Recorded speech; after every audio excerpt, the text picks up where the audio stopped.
Battle Passes. Love them or hate them, they've become inescapable in the video game industry. For better or for worse. Today, I wanted to look at 15 different games that utilize the Battle Pass format and rank them based on how good I think their execution of the idea is. There's a lot of factors here that determine my ranking. You can pause the video and read this now, but I'm sure a lot of you are here to just look at the funny numbers, so we're gonna move on. Every Battle Pass is ranked from 1 to 10, and keep in mind, this is not an objective list, and this is still my opinion. You can disagree with it, but just know you're wrong. Okay, here we go!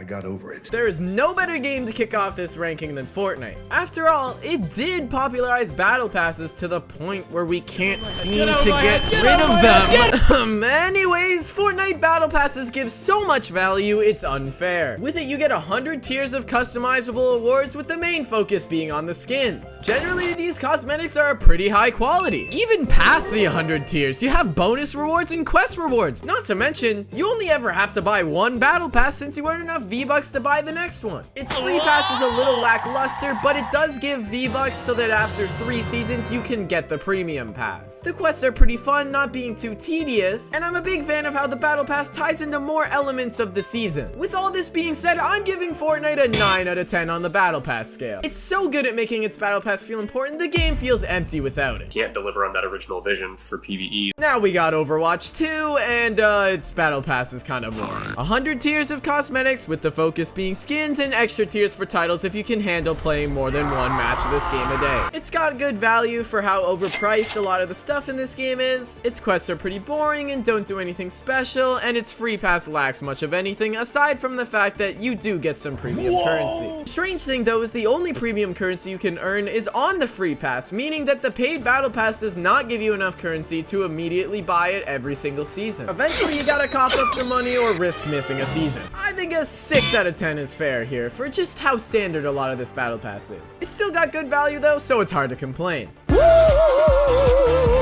Next up we have Stumble Guys. Oh, wait. Oh, no, we're talking about Fall Guys. Fall Guys is up next with its Fame Pass. It's alright. If you save currency, the free pass will eventually get you the paid pass, like many others on this list. Its paid pass has plenty of currency and will let you buy all future ones with just one purchase. Its quests aren't very notable and just reward you for playing the game. Its cosmetics are on par with all the other ones in this game, so it's nothing to write home about. It gets a 6 out of 10 for pretty much taking the exact same business model as Overwatch 2's.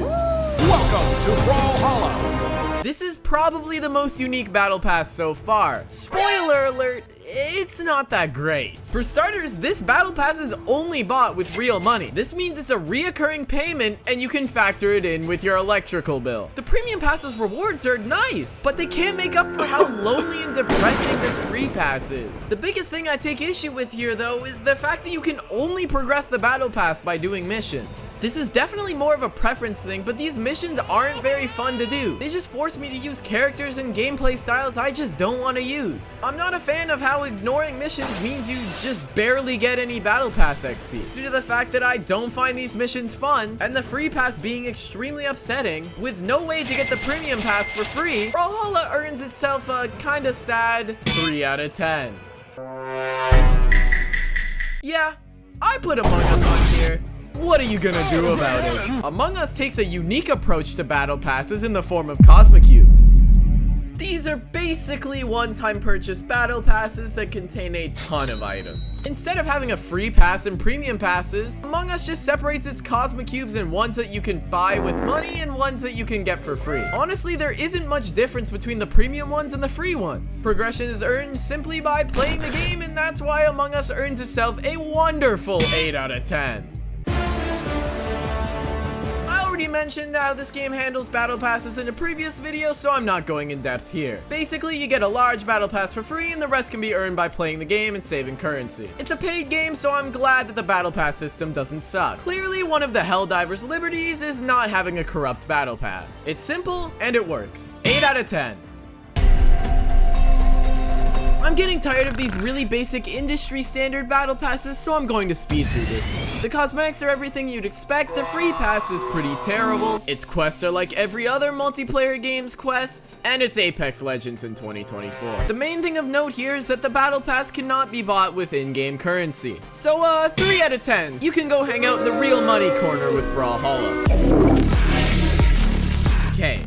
I'm going to try and be fair here and keep my bias aside, because I have quite an opinion on this game. So, 2 out of 10. Whoa, okay, hold on, hear me out. Valorant's Battle Pass is filled with cosmetics that are intentionally worse by design than the ones in the item shop. Anything that isn't a gun skin on here is borderline useless or disappointing. And the free pass is an absolute joke. It gives no premium currency on either battle pass, meaning that you will always have to pay for this. Its only saving grace is the fact that both passes reward Radianite, which is a currency for a business practice that is so bad it would probably get any other free-to-play game immediately shut down. But I don't know, I guess Valorant players are just It's tough to rank this one because everything in this game is so ludicrously overpriced that for the game it's in, it is pretty solid value. I could go on and on about how disgusting some of the things this Battle Pass does are, but I'm just gonna leave it at my 2 out of 10 and move on.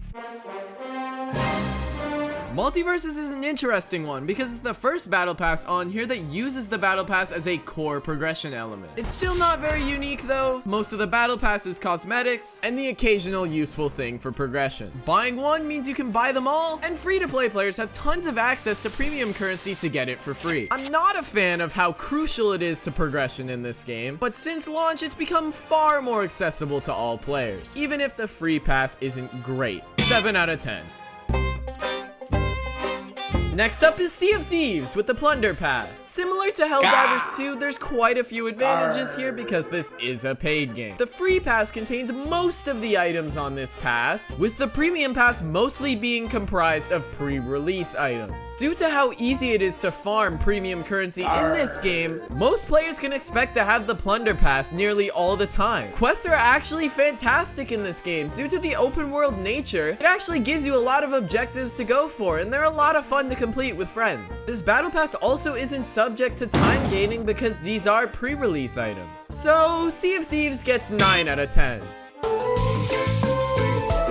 Yes, I put a children's math game on here, and yes, it has a Battle Pass. I won't spend too long here, but Prodigy's Battle Pass is unique because it has 2 premium options. I'll be honest, I don't like this. Usually the more expensive offer is only like $2 more, so I feel like all it does is just make everybody buy the most expensive option, and then the middle option never gets bought. Otherwise, the rest of this Battle Pass is mostly the same. The difference between the free pass and the premium options are huge, with the free pass being pretty garbage. And with no way to get the Battle Pass for free, I have to give this one a 3 out of 10. We're in the home stretch now, and the Rocket Pass is absolutely nothing special. I wouldn't say it's terrible, but Rocket League players really like minimalist designs, so a lot of these don't really matter to them. I wouldn't say these cosmetics are inherently worse than the ones in the item shop, but I feel like none of these are iconic. Buying one Battle Pass means you can buy them all. Honestly, this is probably the bare minimum you can do without making a Battle Pass worse. 5 out of 10. To make sure I had a wide range of games, I wanted to make sure I had a mobile game, so I picked Brawl Stars. Immediately, the biggest downside here is that free-to-play players cannot buy the premium Battle Pass. On top of that, there's 2 options for premium Battle Passes, which I stated earlier isn't great, but the free pass is really good here because this Battle Pass is tied to progression and the free pass gives so much of it, which does let the premium options be more cosmetic focused, but that also means the free pass has literally nothing for cosmetics, which does make the free pass good, but without cosmetics, it's not that fun to progress through for most players of this game. While having a SpongeBob season does make you cooler than the rest, Brawlhalla had one too, and it has a 3 out of 10. So, 4 out of 10. I'll be honest, I have never played Genshin before, mostly because I'd like to think that if this channel fails, I may still have an opportunity to get a girlfriend. So instead, I asked my friend to provide his review of the Genshin Battle Pass, but he didn't want to record a voiceover because he didn't want to out himself to our friend group, so I'll read what he said. Genshin's Battle Pass is boring and mostly about weapons. It apparently takes a really long time to complete and doesn't feel rewarding, and in general, it doesn't feel as important to this game as others, and really the pass is just for progression, so 3 out of 10. Genshin's isn't great. Oh, Deep Rock Galactic in your Battle Pass. Even before I started writing the script for this video, I knew Performance Pass had to be last because there's just no better one. Its items are fun and they aren't time gated. There is no paid pass, instead just uniting the whole player base under one Battle Pass. Its missions are simple and just ask you to play more of the game, and while the Performance Pass does take a long time to complete, it doesn't refresh until every 6 months. So on average, you'll be spending less time maxing out these Battle Passes. In the end, if we are keeping Battle Passes around for the foreseeable future of the video game industry, especially in paid games, more games need to do it like Deep Rock Galactic. 10 out of 10. And that's it. 15 Battle Passes across 15 different games ranked. If you want them in a worst to best ranking, it should be on the screen now. So after analyzing and reviewing 15 different Battle Passes, what do I think of Battle Passes as a whole? Meh, they're okay. I can live without them. I don't think I need to go in depth in this video. So back to the list. If you disagree with any of the scores that are on here, please put it down in the comments. I love having discussions about video games with people. Also, if there was a Battle Pass you think should have been on here, then leave that in the comments as well. I tried to pick ones I had a decent amount of experience with, and I obviously can't experience every game. So seeing some other ones would be pretty cool. But that's pretty much everything I got to say in this video. I know it was longer than most of my usual content, and I hope you enjoyed that. Subscribe, check out other videos, yada yada yada, YouTube stuff. Thanks for watching. I'm gonna go have a nap because I've been editing this video for way too long.